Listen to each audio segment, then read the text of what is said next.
Olá, obrigado você que está acompanhando mais uma edição do nosso Jornal ACN. Hoje tem muita coisa aqui, tem muita notícia para a gente divulgar para você, trazendo para você as principais informações de Porangaba, todo o interior paulista, em nossa região. O nosso grande abraço, o nosso agradecimento para você que está nas redes sociais ou no nosso site nos acompanhando. Estamos em nossos perfis no Facebook, lá no Facebook tem a página do Cubo Notícias, temos o nosso Instagram, também o nosso canal do YouTube, a Rede X antigo Twitter e o site do Cubo Notícias, sempre trazendo para você as principais informações, principalmente aqui da nossa cidade, principalmente aqui da nossa região e de todo o interior de São Paulo. Forte abraço, excelente início de final de semana e final de mês. Hoje já é dia 29 de agosto de 2025.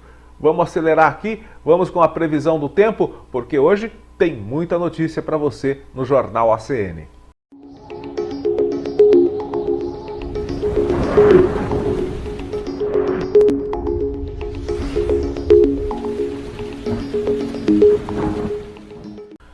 Pois bem, gente, os próximos dias aqui em Porangaba e também nas cidades vizinhas prometem uma certa estabilidade na temperatura e no clima, conforme a gente vê aí na tela. Pois bem, hoje estamos gravando o Jornal ACN no final desta manhã. Tempo parcialmente nublado, 23 graus, possibilidade de chuva entre o final da tarde e início da noite. Mas a partir de amanhã, sábado, teremos aí uma certa estabilidade que deve perdurar aí pelos próximos dias. Sábado teremos sol, mas também períodos de aparecimentos de nuvens, até período de céu nublado durante o sábado. Também teremos o período da noite com bastante nuvens no céu, mas sem possibilidade de chuva. Um sábado com temperatura agradável, inclusive, máxima de 27 graus, mínima de 14. Não vai fazer frio, mas também não vai fazer aquele calorzão. Quase a mesma coisa no domingo. Domingo também, sol aparece em meio a muitas nuvens, principalmente no período da tarde, onde teremos aí um aumento da nebulosidade, mas também sem chances de chuva. À noite também com muitas nuvens.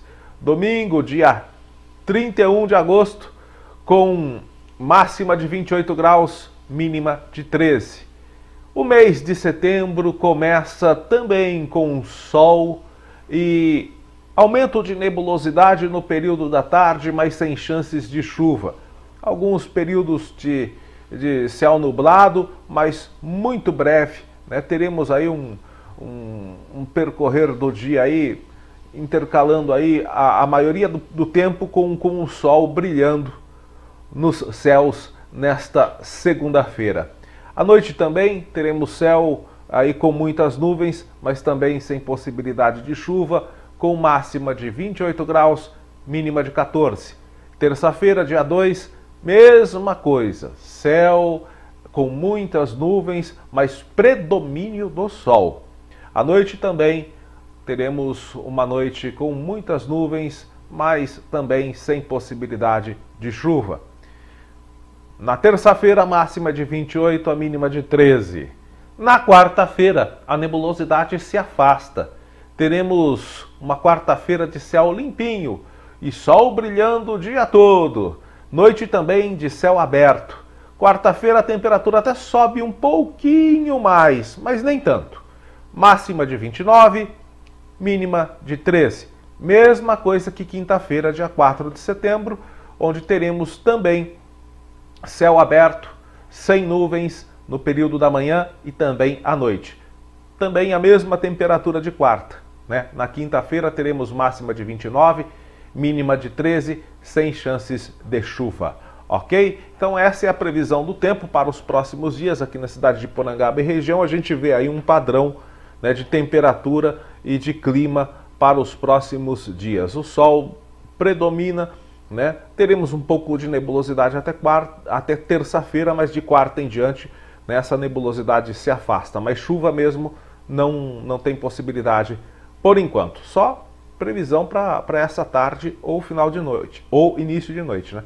Bom, gente, vamos com as notícias aqui do interior de São Paulo. Um grave acidente, né, onde uma pessoa morreu após esse acidente, que foi no quilômetro 44 da rodovia Aparício Biglia Filho, que fica lá em Riversul. Rodovia Aparício Biglia Filho, em Riversul, foi na madrugada de quarta-feira. Segundo a Artesp, o motorista do veículo perdeu o controle da direção, invadiu a pista contrária e bateu contra um barranco. O motorista chegou a ser socorrido, mas infelizmente não resistiu aos ferimentos e morreu. A outra passageira que estava no mesmo veículo não teve ferimentos. A ocorrência mobilizou equipes da concessionária Via Paulista, da Polícia Militar, da Polícia Militar Rodoviária, da Polícia Técnica também, porque foi um acidente fatal, necessitou perícia, né? E o acidente não provocou interdição da pista, apenas um bloqueio temporário do acostamento no sentido norte da rodovia.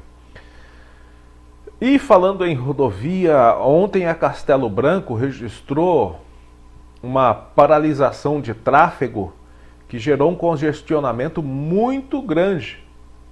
Isso em decorrência do quê?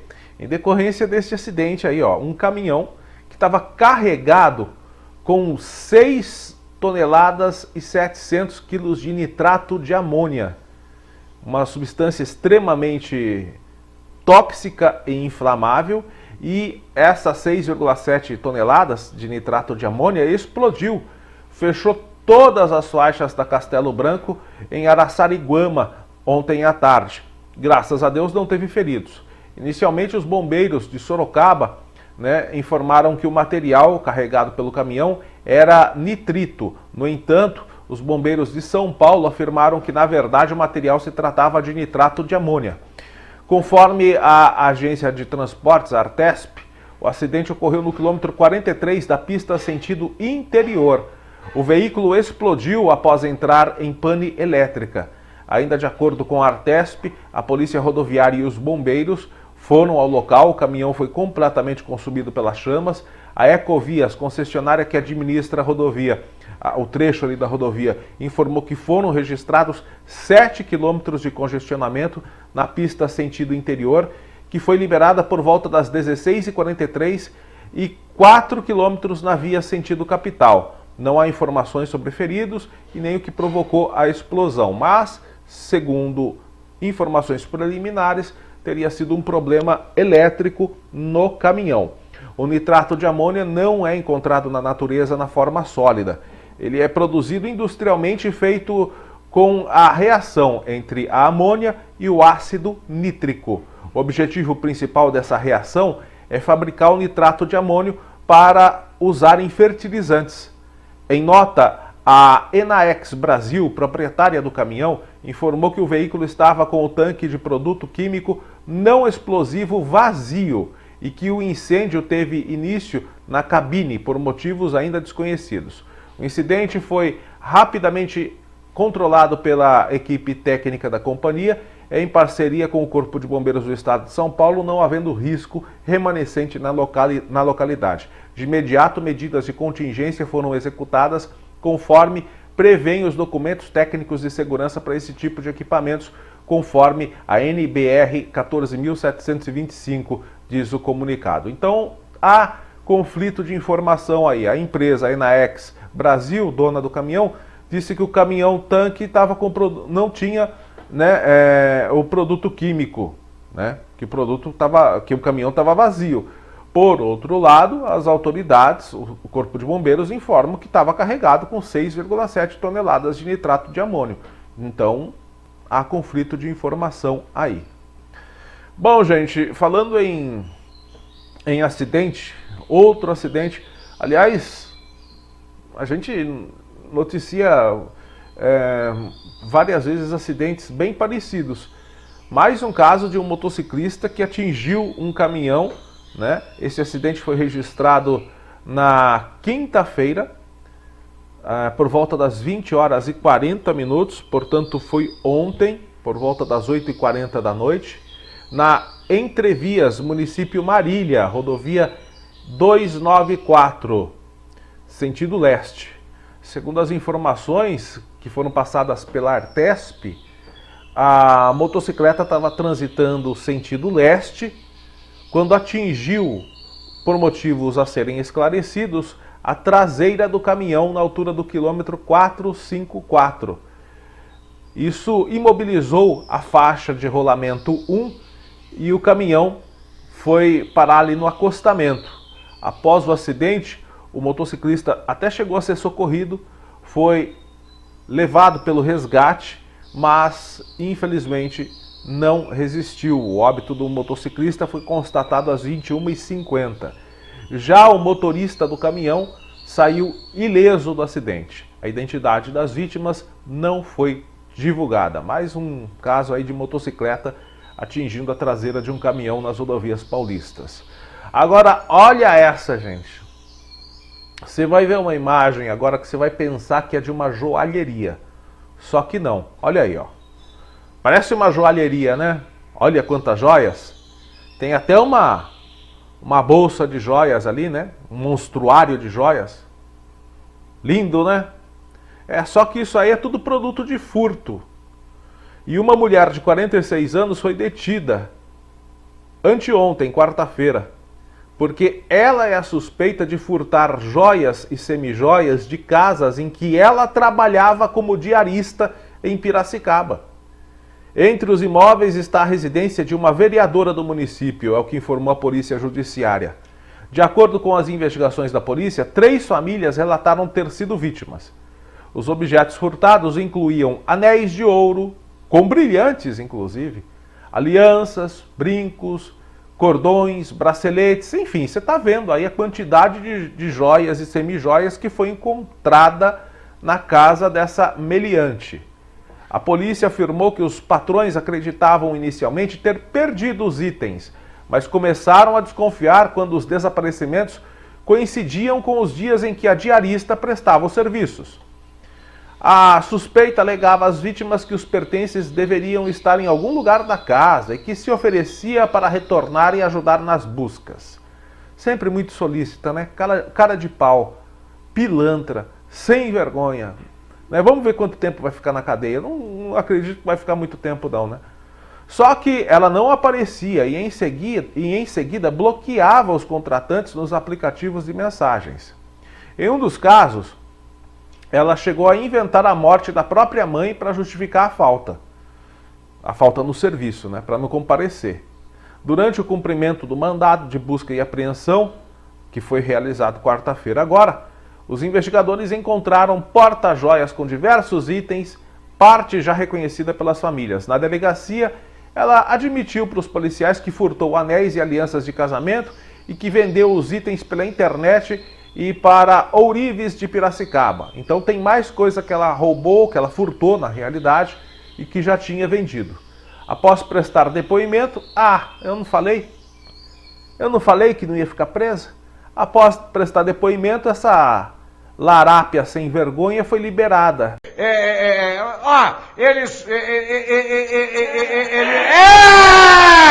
Tá uma merda esse país! Já que não estava em situação de flagrante. Só que ela vai responder o inquérito por furto mediante abuso de confiança. Em liberdade, né, que ela vai responder. A Polícia Civil informou que buscará identificar e responsabilizar os receptadores das joias. As leis brasileiras, né? Esse Brasil eu vou te falar. A pessoa furta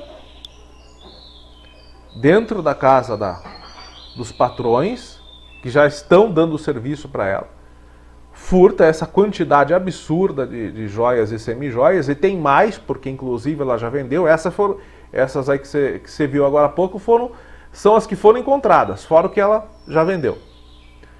Admite e sai pela porta da frente da delegacia. Esse é o nosso país. Bom, um país onde um juiz fala, né, que 224 quilos de pasta base de cocaína é uma quantidade de pouca monta. Que merda, hein? E libera o traficante, falando que é pouca droga, então, em decorrência disso, ele pode ser liberado.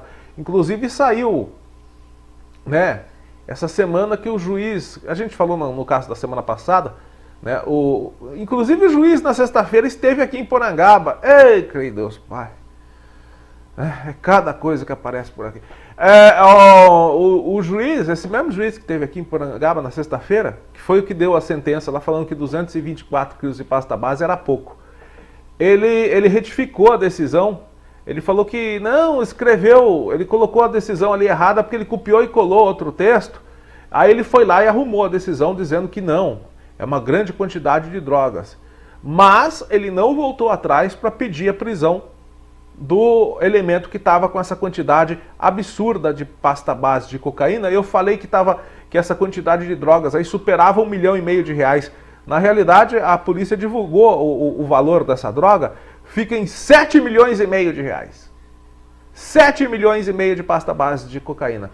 E o juiz ainda disse na decisão dele que liberou o cara porque ele não faz parte de nenhuma facção criminosa, né, que ele tem réu primário. Não, R$7,5 milhões ele não faz parte de nenhuma facção, com certeza. Uma quantidade de drogas nesse valor de mercado, qualquer pessoa pode ter. É claro. Né? E agora, esse caso aí, né? Furta um monte de joias e sai pela porta da frente. Eu perdi as esperanças com o Brasil, viu? Ô terrinha sem lei. O condutor de um veículo utilitário morreu na segunda-feira ao perder o controle do veículo e colidir contra uma canaleta na rodovia Marechal Rondon.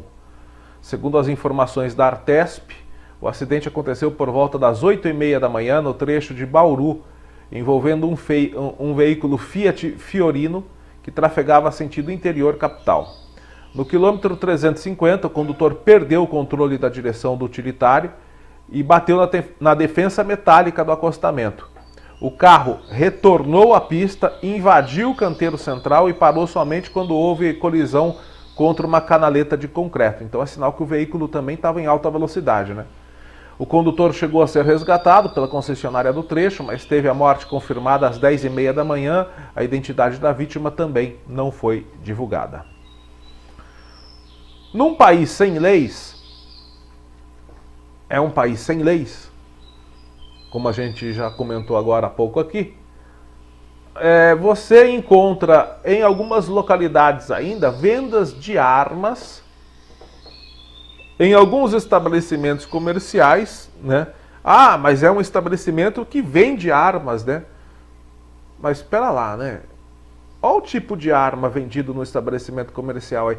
Isso não podia ser vendido para ninguém. Mesmo com autorização, mesmo com porte, mesmo com registro. Isso daí é fuzil Harishnikov, o AK-47. Eu creio que seja, não é? Deixa eu dar uma olhada aqui na matéria. AK-47, Harishnikov. Um fuzil de origem israelense. De origem russa, aliás, mas que é muito utilizado pelo exército israelense. Então, essa operação realizada pela Delegacia de Investigações Gerais, a DIG, e pela Delegacia Seccional de Botucatu, prendeu em flagrante 2 homens suspeitos de ligação com o crime organizado do Rio de Janeiro. Segundo a Polícia Civil, no momento da prisão, eles tentavam comprar 2 fuzis AK-47 numa loja de armas da cidade de Botucatu, usando documentos falsificados. Não é possível uma arma desse calibre, com esse potencial bélico, estar sendo vendido numa loja de armas. Né? Eu não sei, eu acho estranho isso. Os suspeitos se apresentaram como policiais do Exército Brasileiro. Apresentaram certificados de registro de armas que, de acordo com a investigação da polícia, têm indícios fortíssimos de falsificação. O comando do Exército em São Paulo foi acionado, enviou uma equipe para Botucatu para auxiliar no trabalho de identificação. Além dos 2 fuzis, os policiais apreenderam uma pistola Glock calibre 9mm municiada, 4 carregadores e 84 munições do mesmo calibre, além de R$ 822 em espécie, 7 certificados de registro de armas falsificados e um veículo com placas de São Paulo. O valor das compras dos fuzis é de R$ 32 mil, foi pago por meio de depósito bancário e a polícia agora investiga a origem do dinheiro. Precisa investigar? Os homens foram presos por porte ilegal de arma de fogo, de uso restrito, uso de documento falso e associação criminosa. A suspeita é de que o armamento tenha sido adquirido a mando do crime organizado do Rio de Janeiro. A Polícia Civil informou ainda que a pistola Glock encontrada com os criminosos poderia ser utilizada caso houvesse resistência na entrega dos fuzis. Então eles não estavam ali, eles tentaram comprar, conseguiram inclusive, mas estavam com documentação falsa, né? Tinham até pago por isso. Mas caso eles não vendessem os fuzis, eles iriam cometer roubo, né? Eles iriam roubar.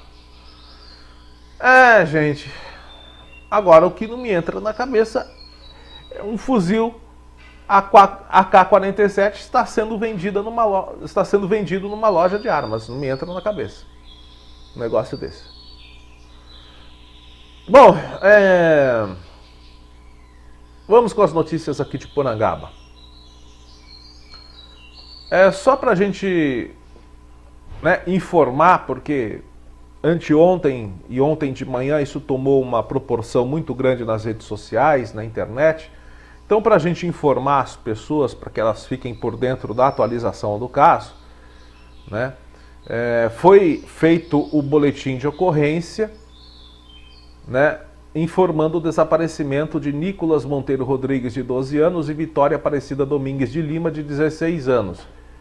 Eles estavam sem contato com a família desde a manhã de quarta-feira. Ambos foram localizados ontem, no meio da manhã, na cidade de Bofete. De acordo com a informação repassada pelas famílias à Polícia Civil, Nicolas saiu de casa dizendo que iria para a escola, mas não compareceu às aulas. Já Vitória, que estuda no período noturno, também não foi à escola. Ela chegou a ir a um posto de saúde e, em seguida, ela foi acompanhada do padrasto, né? A moça foi acompanhada do padrasto até o posto de saúde, e em seguida ela disse que ia passar num salão de cabeleireiro. Porém, ela estava carregando uma mochila com roupas de frio e um cobertor, o que levantou suspeitas. Durante as buscas, pais e responsáveis tomaram conhecimento por meio de colegas de que os adolescentes teriam a intenção de seguir para Guareí ou Bofete. A informação foi repassada às autoridades que acompanharam o caso. Ontem de manhã, os dois jovens foram encontrados, passam bem, né, conforme relatado pelas famílias, que agora se tranquilizam após o episódio. Tá bom, gente? Então, ainda bem que teve um final feliz esse caso. Né? A gente não chegou a ter tempo de publicar o desaparecimento deles. A gente colocou, né, o encontro deles, a notícia de que eles foram encontrados, porque a gente estava aguardando o boletim de ocorrência. Por ser meio de comunicação, a gente precisa ter o boletim de ocorrência, a cópia do boletim de ocorrência, confirmação de que esse boletim de ocorrência foi aberto, porque se a gente publica aqui alguma coisa sem o boletim de ocorrência, o Conselho Tutelar ou o Ministério Público pode acabar, né, querendo satisfação, querendo saber por quais motivos, né? Então a gente precisa de que o boletim de ocorrência tenha sido aberto para poder publicar aqui pelo meio de comunicação. Porque a gente não está só nas redes sociais. A rede social é um dos nossos canais. A gente tem um site oficial de notícias, que é o Cubo Notícias. Então, para a gente publicar lá, a gente precisa realmente, né, da ocorrência registrada por se tratar de menores de idade. Mas é assim que eu recebi, eu estava fazendo o texto, quando eu estava terminando o texto para publicar, a gente recebeu a informação de que os dois foram encontrados e que passavam bem. Então, aí a gente foi lá, né, modificou o texto e colocou, avisando que eles teriam sido encontrados. Mas a gente ia divulgar, sim, que eles estavam desaparecidos. É que a gente precisou receber o boletim, a gente só recebeu no período da manhã o boletim de ocorrência.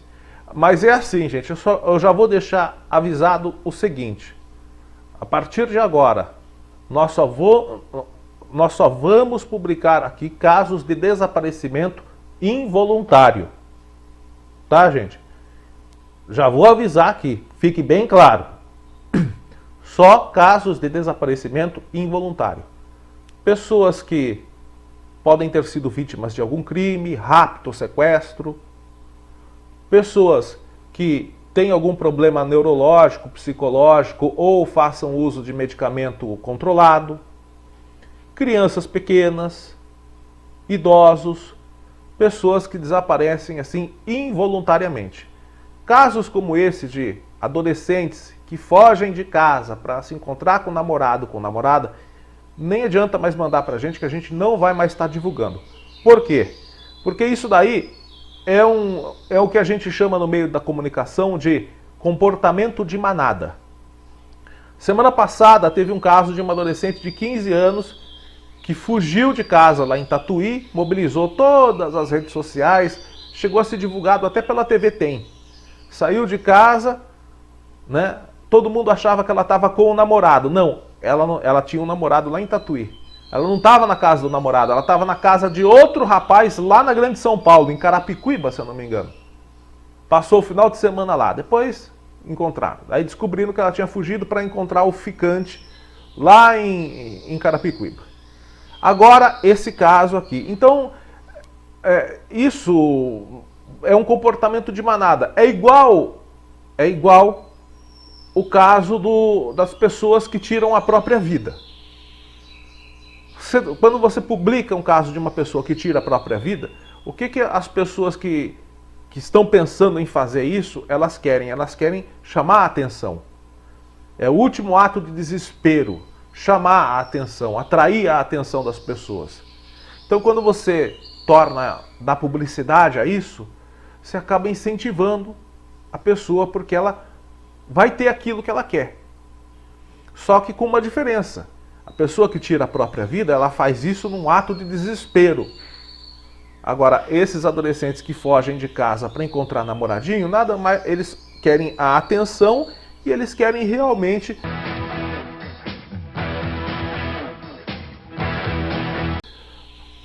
transtornar a vida e o psicológico de seus pais. Então, para não fomentar, para não dar motivo para que esses fatos continuem acontecendo ou aumentem, a gente não vai mais divulgar casos de adolescente que foge de casa. A gente não vai. Me desculpe, mas se a gente começa a dar publicidade para isso, a gente vai estar incentivando outros casos de adolescente fugir de casa para chamar a atenção dos pais. Então, para não dar publicidade para esse tipo de coisa, para não dar pé para essas coisas começarem a acontecer de maneira mais comum ou rotineira, a gente só vai divulgar aqui pelo Cubo Notícias casos de desaparecimentos involuntários. Repito aqui, pessoa que toma medicamento controlado ou sofre algum transtorno psicológico ou está com depressão ou pode ter sido vítima de algum crime, rapto, sequestro, crianças pequenas, idosos. Nesses casos assim a gente vai estar divulgando. Agora, adolescente que foge de casa para chamar a atenção do papai e da mamãe, para se encontrar com o namoradinho ou namoradinha, por favor, nem manda pra gente, porque a gente não vai estar mais divulgando isso aqui, para evitar que isso se torne uma modinha na nossa cidade e na nossa região.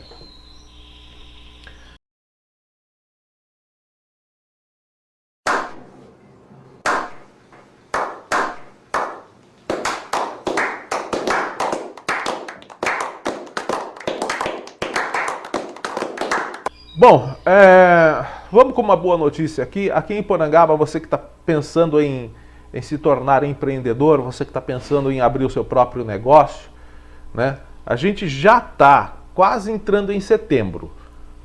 Para chegar a março, falta o quê? 5, 6 meses, né? Então, vá se preparando já para você ter uma boa oportunidade de renda com esse curso que será ministrado aqui em Porangaba com parceria do Sebrae e a Prefeitura de Porangaba. É um curso gratuito que vai desenvolver competências para gerar uma renda muito boa para você. Você vai aprender a criar receitas deliciosas, recheios irresistíveis e acabamentos que encantam os olhos e o paladar. é um curso de fabricação de ovos de Páscoa e bombons. Então é uma oportunidade para você conseguir uma nova fonte de renda, especialmente nas datas comemorativas. Então você vai aprender técnicas para produzir ovos de Páscoa, técnicas para produzir bombons com acabamento profissional, receitas, né, de misturas de chocolate, de recheios, de produção de embalagens e também dicas de gestão para você impulsionar o seu pequeno negócio e atrair mais clientes. Então não é só a produção do chocolate, do bombom, do ovo de Páscoa que você vai aprender também a gerenciar esse seu novo negócio. Esse curso vai ser do dia 11 a 19 de setembro, de segunda a sexta-feira, das 18 às 22h30. Então, se você trabalha durante o dia, você vai ter tempo também para fazer esse curso. Do dia 11 a 19. É um período curto, relativamente curto, para você aprender a empreender. O curso será lá na Casa do Cidadão, na Rua Marisa da Silveira Machado, número 66, na Vila São Luís. As vagas são limitadas, você deve fazer a sua inscrição lá no Sebrae da Casa do Cidadão, tá? Então é só comparecer lá na Casa do Cidadão, falar que você quer fazer o curso e se inscrever. É gratuito, você não vai pagar nada. A única restrição é que é um curso para maiores de 18 anos, tá bom? Então só maiores de 18 anos aqui podem fazer esse curso. Bom, gente, é o seguinte. A gente recebeu esta semana de advogados aqui do nosso município um alerta, e eu já tinha ouvido falar também, alguma pessoa já tinha me falado sobre isso. É o seguinte, perder um ente querido já é uma dor muito grande, mas imagina você não conseguir o documento que comprova o falecimento, que é a certidão de óbito, e que é obrigatório para reivindicar vários direitos deixados pelo falecido, como, por exemplo, entrar com o processo de inventário. É o que vem acontecendo aqui em Porangaba.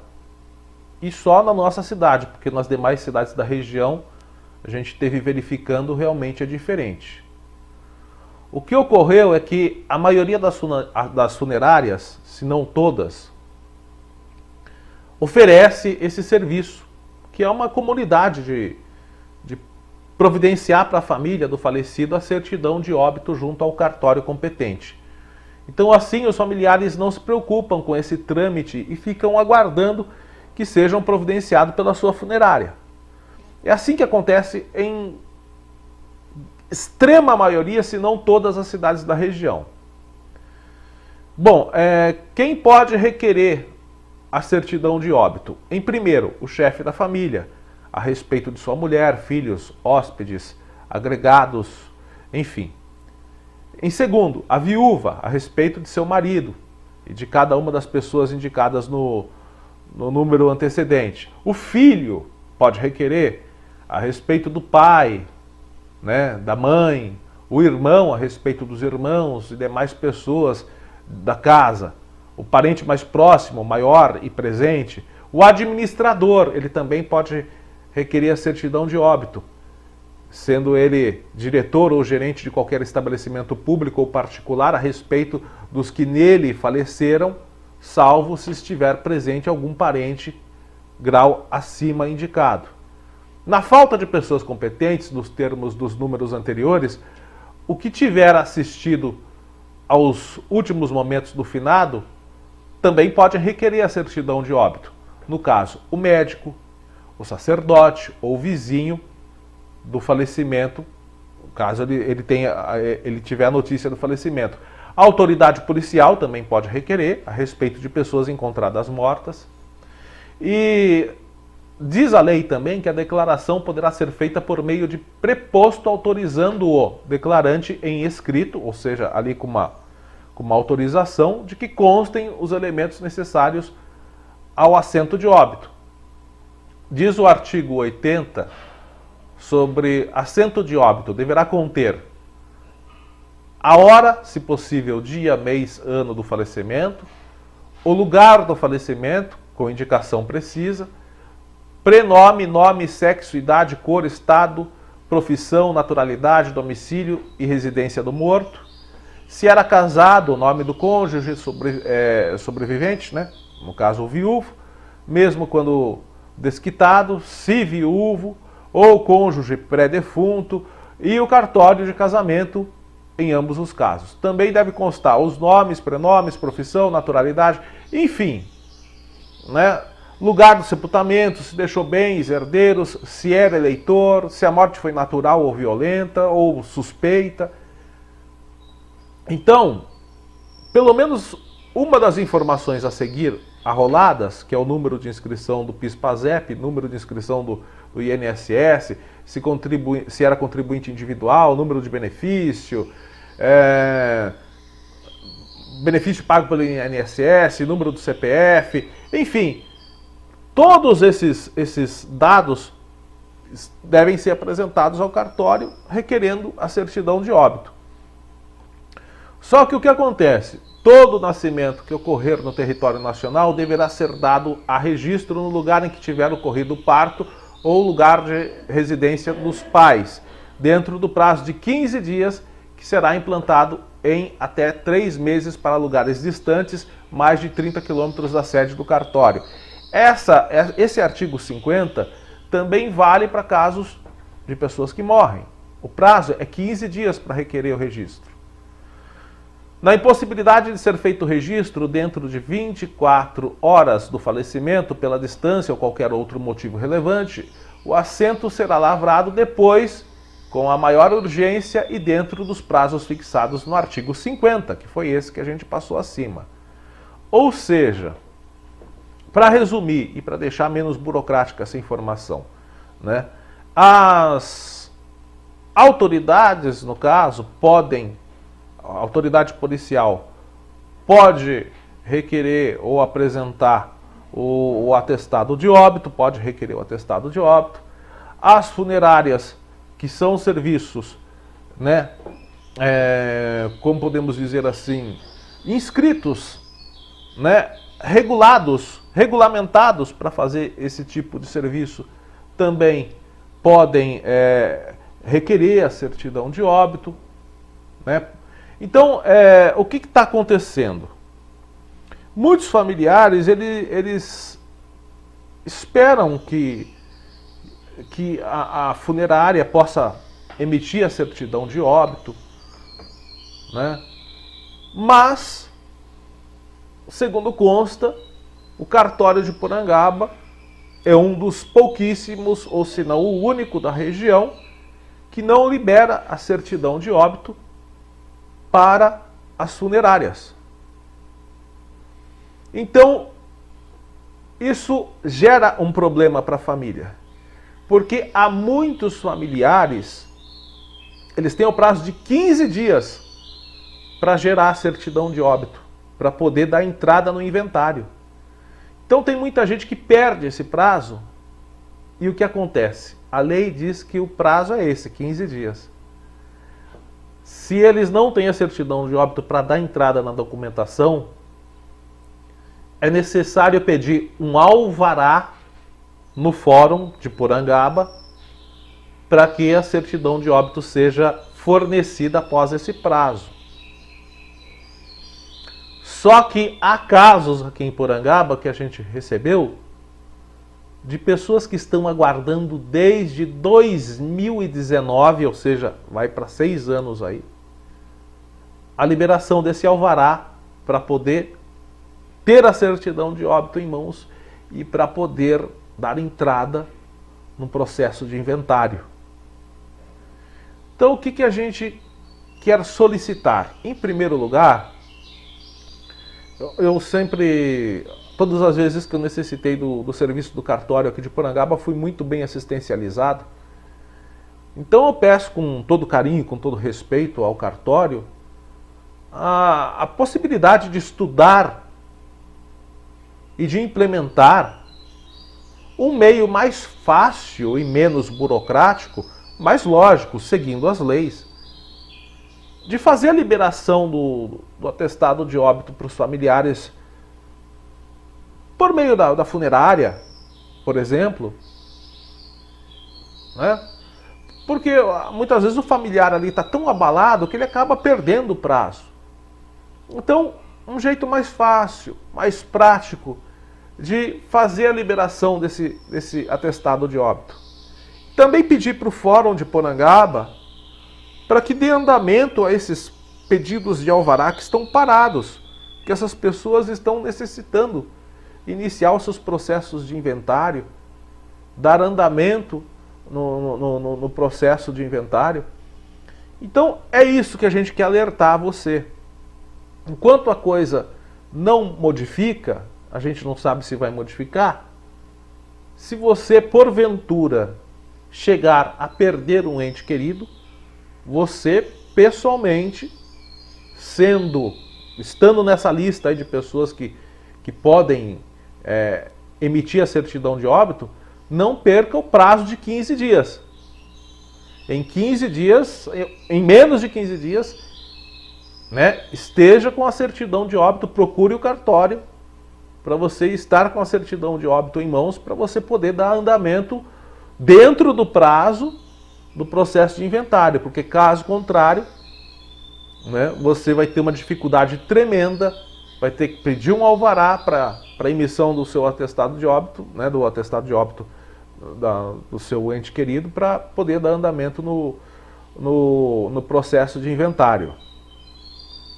Tá bom, gente? Mas a gente pede para o cartório para que estude possibilidades de facilitar a emissão desse documento para as pessoas. Porque em outras localidades da região, pelo que eu chequei, funerárias conseguem fazer no cartório a emissão do atestado de óbito, porque as funerárias têm todo o dado do óbito, toda a informação do óbito, né? Se foi de causa natural, do que faleceu, os dados da pessoa. E em outras cidades os cartórios liberam, mas aqui em Porangaba, infelizmente, não. Então, peço aí para o pessoal do cartório dar uma estudada sobre essa possibilidade de melhorar e facilitar esse serviço aqui no nosso município. Bom, gente, vamos falar de esporte. A cidade de Porangaba tem aí um grande destaque no futsal, que é a equipe Full Connects, que está brilhando no futsal e está sendo dignamente representada em duas grandes competições neste ano, que será a Copa Record e a Copa TVI, torneios de prestígio aqui no interior de São Paulo. O time que carrega a bandeira de Porangaba e é orgulho de sua torcida, o Full Connects Sports, vai disputar esses dois campeonatos. Fundado no dia 6 de junho de 2023, o Full Connects Sports iniciou sua trajetória na Copa Porangaba Futsal e em um tempo notavelmente curto construiu aí uma história de sucesso impressionante. A equipe, formada por jogadores talentosos e um grupo unido, demonstrou consistência e um espírito bem competitivo e até, podemos dizer assim, invejável. Em menos de 2 anos de existência, o time já participou de 13 campeonatos, conquistando uma galeria de troféus de respeito. São 7 de campeão, 4 vice-campeonatos e 2 terceiros lugares. Essa trajetória vitoriosa reflete a dedicação e o alto nível técnico dos atletas, muitos dos quais já possuem um histórico de conquistas em outras competições.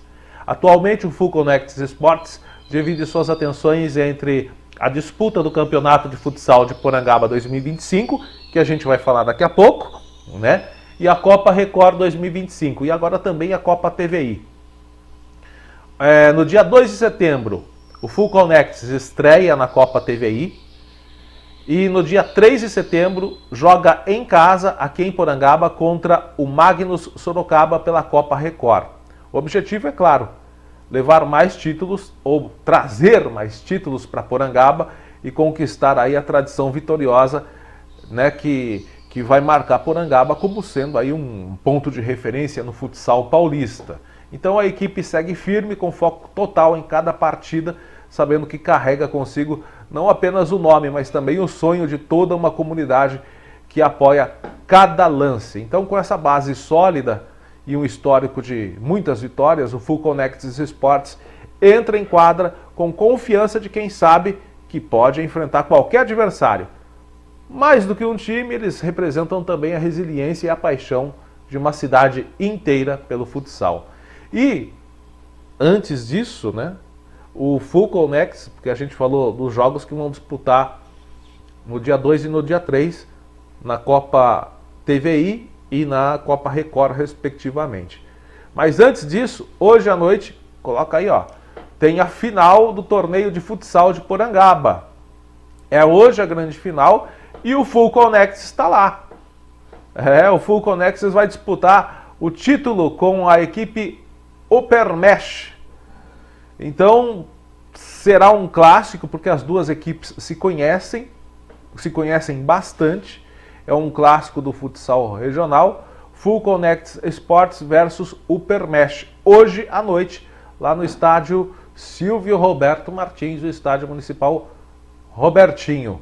Mas antes, tem o jogo de abertura. Às 19h30, o Ipinóia, aqui de Porangaba, vai enfrentar o SOS Futsal Futebol Clube da cidade de Conchas, na disputa pelo terceiro lugar, ok? Então, pelo terceiro lugar, começa às 19h30, Ipinóia versus SOS Futsal de Conchas, e na sequência, termina uma, já começa a outra, a grande final, clássico Full Connects de Porangaba versus Upermesh.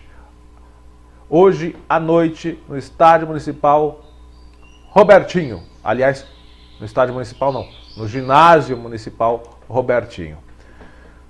Bom, gente, para finalizar a edição do Jornal ACN de hoje, reclamação de muitas pessoas que ainda possuem o telefone fixo em Porangaba. A linha fixa em Porangaba. Principalmente comerciantes, né, possuem aí a linha fixa. Muitas pessoas ainda possuem o telefone fixo. O que acontece? Há cerca de mais de uma semana, não tem telefone fixo em boa parte do município de Porangaba. Nós estivemos aí no começo dessa semana, ali na 4 de junho, bem em frente ali ao supermercado Della Vita, a loja Paraty também, e a gente viu ali, não sei se até ontem ainda estava, né? O fio de telefone solto, a cerca assim de 1,70 m de altura, quase batendo na cabeça das pessoas. Então, possivelmente aconteceu algum acidente ali, algum veículo deve ter se enroscado nesses cabos de telefonia, rompidos, e há cerca de uma semana esses cabos continuam assim, de telefone, soltos, bambos ali na 4 de junho, na calçada ali da rua 4 de junho. Tem muitos cabos de telefonia também soltos na Avenida Cristino Manuel de Miranda. E nada, até agora, quem tem linha fixa está com o telefone mudo, porque essa empresa Vivo já morreu faz tempo. Eles são vivos para cobrarem de quem tem telefone fixo, eles cobram uma taxa de manutenção da linha.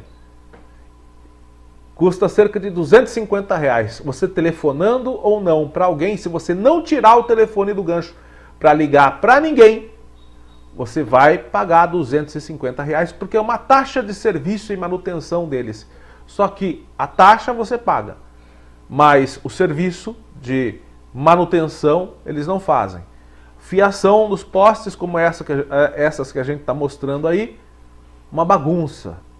Então, queria novamente sugerir para os vereadores de Porangaba criarem um projeto de lei regulando a instalação destes fios nos postes do município, porque esses postes agora pertencem ao município, pertencem à cidade de Porangaba, não são postes mais, que eu saiba, não são postes mais que pertençam a concessionárias. porque o serviço de iluminação pública foi municipalizado, e estes são postes de iluminação pública, esse serviço foi municipalizado em 2014. Sendo estes postes do município, cabe uma regulamentação para as empresas utilizarem de maneira correta a instalação de cabos. Eu falo as empresas de comunicação no geral, telefonia e internet. Então tem que ter uma altura mínima para esses cabos ficarem, porque eles estão muito baixos. Esses cabos não podem ficar frouxos, esses cabos não podem ficar amontoados, esses cabos têm que receber a devida identificação de qual empresa é e de que tipo de serviço é, se de internet ou telefonia. Então tem que ter uma lei regulamentando a colocação, a instalação destes fios nestes postes que são do município. Então peço, vereadores de Porangaba, está faltando um pouquinho de criatividade, eu acho, porque eu não estou vendo aí surgirem leis de grande interesse para o nosso município. Essa é uma lei que se faz necessária, tá? Regulamentar a instalação de fios e cabos nos postes que pertencem ao município, porque ficar esse emaranhado de fio toda hora arrebentando, toda hora com o caminhão enroscando, não dá, né? Não dá. E porque tem fios que, além de estarem baixos, estão frouxos, estão bambos, então fica ainda mais baixo. Aí gera sempre rompimento de cabo de internet ou de telefonia. Dá prejuízo para a própria empresa, que é dona dos cabos, e dá mais prejuízo ainda aos usuários de telefonia e de internet. Só que no caso, os serviços de internet são rápidos, são bons. As empresas de internet aqui de Porangaba e da nossa região são bons. Rapidamente eles restabelecem o serviço. Mas a Vivo já morreu faz tempo. O telefone está fora do ar há mais de uma semana e até agora não arrumam.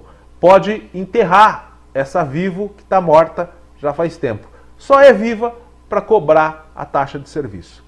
É isso, gente. E vamos finalizando a edição de hoje do Jornal ACN. Jornal ACN dessa sexta-feira. Fiquem todos com a santa paz de Deus. Um ótimo final de semana e até a próxima.